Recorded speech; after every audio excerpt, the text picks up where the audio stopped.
안녕하세요. 김동섭입니다. 7월 7일 아침 시작하도록 하겠습니다. 오늘 새벽에 끝난 미국 시장은 변동성이 좀 있었어요. 한 0.8%에서 0.9% 뭐 이렇게 상승하다가 또 하락도 한 0.8% 정도 하락하다가 그러다 결국 막판에 상승해서 마감하는 모습이었거든요. 근데 상승폭은 그렇게 크지 않았습니다. 시장의 관심 포인트는 그 FMC 의사록 공개였죠. FMC 의사록 공개였습니다. FMC 의사록 공개는 그 지난번 FMC 회의 때 어떤 내용이 오갔나 이거를 정확하게 확인하기 위한 그런 내용이죠. 공개에 의하면 일단 인플레이션을 억제하기 위해서 더 제약적인 통화정책이 적절하다 뭐 이런 얘기가 굉장히 많아서 그 연준 의원들 사이에서는 참석자들 대부분 0.5%에서 0.75% 정도의 금리 인상을 얘기하고 있다고 합니다. 이번 FMC 의사록에 보면요, 무려 90번 정도 인플레이션이란 말을 언급했다고 하네요. 상당히 인플레이션이 되는 부담감이 있는 거죠. 경기 둔화가 이루어지더라도 인플레이션을 정상화하는 것이 최우선 정책이다 라는 표현을 굉장히 많이 썼다고 하는데요. 또 하나는 뭐냐면 인플레이션이 계속 지속된다면 더 긴축을 할 수도 있다 뭐 이런 식으로 했습니다. 이제 시장에 사실은 이런 얘기를 다 하는 거죠. 어저께 뉴스 중에는 자넷 옐런, 벤 버냉키, 현재 파월이 전부 인플레이션에 대해서 뭐 사과를 했다 뭐 이런 얘기도 있는데요. 사과를 하면 뭐합니까? 대응이 굉장히 느리죠. 굉장히 대응이 지금 느립니다. 결과를 보고 자꾸 대응을 하려고 하는 지금 파월의 생각이 있는데요. 제가 볼 때 그건 아닌 것 같은데 결과를 자꾸 기다리는 듯한 느낌이 많이 듭니다. 사실 이렇게 어떤 금리 인상에 대한 발언이 나오게 되면 시장은 사실은 긴축에 대한 우려로 주가가 빠져야 정상이죠. 근데 안 빠졌어요. 경기 침체 우려 때문에 국채금리가 좀 많이 빠졌고요. 또 경기 침체 우려 때문에 유가가 또 소폭 하락하는 모습이 나왔어요. 사실은 유가의 하락은 소비자 물가 지수를 낮추는 데 중요한 역할을 합니다. 근데 이 유가의 하락이 기본적으로 원인이 제거가 된 것은 아니거든요.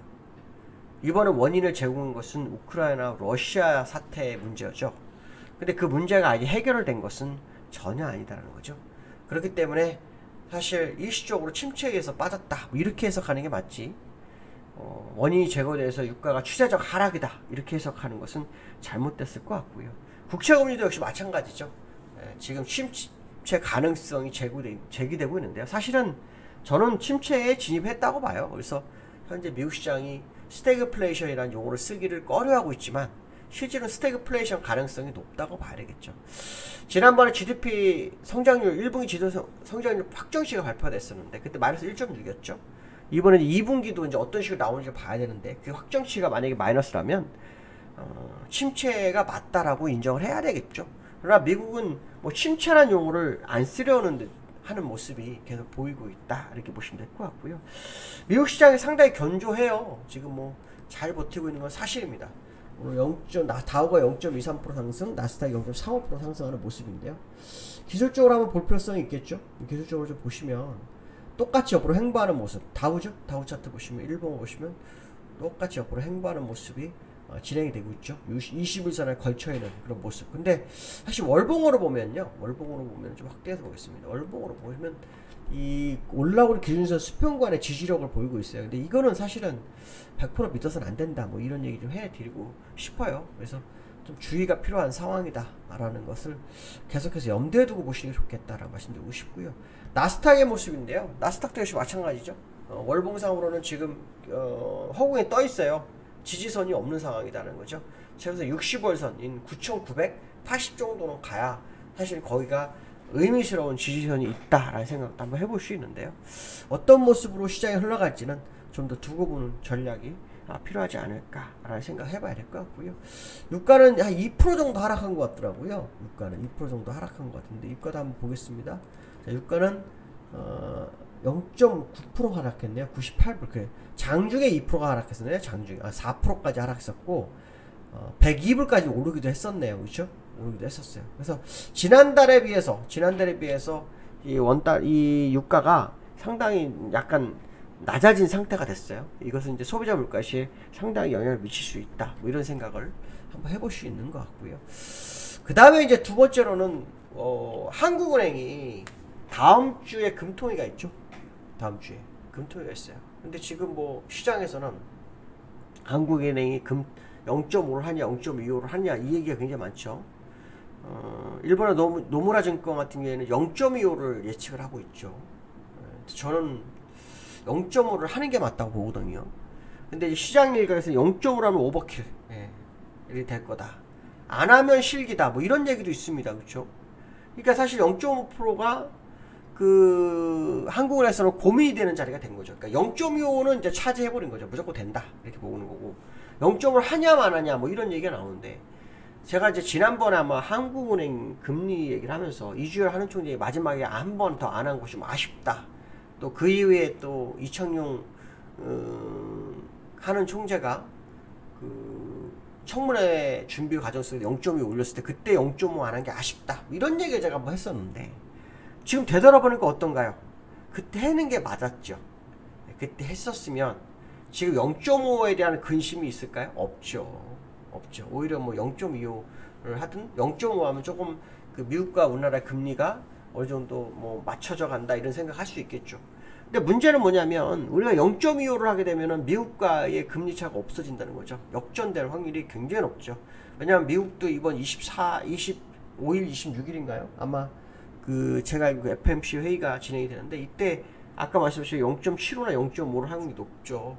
그렇게 되면 우리나라하고는 금리가 차가 없어지기 때문에 환율이 상당히 좀 어려워질 수 있다는 거죠. 환율이 지금 상당히 높죠. 얼마까지 올라가냐면 어저께 장중 한때 1311원까지 치고 갔었죠. 여기환율에 1315원까지 왔었는데 어제 막판에 좀 밀어냈어요. 그래서 그 야간에서는 아마 1305원 3원까지 제가 기억으로 야간에 밀렸던 걸로 기억하거든요. 3원까지 그랬다가 1305원 정도의 거래가 되고 있어요. 그래서 이게 이제 고점대로 밀렸구나 이런 생각 할 수 있겠지만 그렇게 생각해서는 절대 안 될 거다 이렇게 보시면 될 것 같고요. 환율 차트를 잠깐 뭐 한번 본다면 환율 차트 잠깐 본다면요, 이 원달러가 여기 이제 일봉으로는 이제 요 박스권 돌파가 됐어요. 그래서 이 갭을 메울 수도 있어요. 메울 수도 있지만 분명한 것은 뭐냐면 그 금리 인상이 이번 달에 미국이나 우리나라가 있기 때문에 환율의 변화는 계속 있을 수밖에 없다라는 것을 생각해야 될 것 같고요. 우리나라가 미국보다는 금리가 좀 높아야 되는 거에 더 정상적이다. 왜냐? 돈은 금리가 높은 쪽으로 흘러간다고 말씀드렸죠. 근데 우리나라보다 더 좋은 나라가 높다면 당연히 그걸로 더 많이 가겠죠. 그러니까 지금 환율이 1300원에서 11원에서 밀렸다 그래서 밀리나 보다 이 생각하시면 안 되고요. 더 갈 수 있다는 생각도 해야 될 거다. 이 말씀 좀 드리고 싶고요. 다음에 세 번째로는 코스피가 2300원 또 이탈했어요. 1년 8개월 만에 2300원 이탈했는데 기관의 수급이 굉장히 중요한 상황이 됐어요. 어저께 기관들이 이틀 동안 3100억, 2500억에서 5600억을 샀다가 어제 하루 만에 8900억을 던지고 나갔어요. 그러면 지금 외국 기관들은 결국은 산 거를 다 털어버린 경향이 돼버린 거죠. 그래서 기관에 따라 움직임이 상당히 중요한데요. 이 차트를 좀 보시면, 코스피 차트를 보시면요, 요날 기관이 샀었어요. 그리고 어저께 팔아서 내려버렸죠. 그러니까 지금 기관들이 뭐 팔았어요. 오늘 미국장의 상승에서 우리나라도 상승 출발이 일부 예상이 되고 있는데 중요한 것은 뭐냐면 상승을 되더라도 아마도 기관들 그동안 시장의 주 세력이었던 주도자들이었던 기관이 어제 매도를 많이 했기 때문에 오늘 주가를 끌어올린다는 보장이 없어요. 그들도 또 팔 수도 있다. 그래서 어쩌면 팔 기회를 또 준 거 아닐까 그런 생각도 한번 해봐야 될 것 같습니다. 자, 오늘은 목요일입니다. 목요일은 아시면 윗끌림 만기예요. 누구도 지수를 알 수 없습니다. 윗끌림 만기인데요. 한번 시장 상황을 한번 보도록 하겠습니다. 자, 오늘 여기까지 하겠습니다. 감사합니다.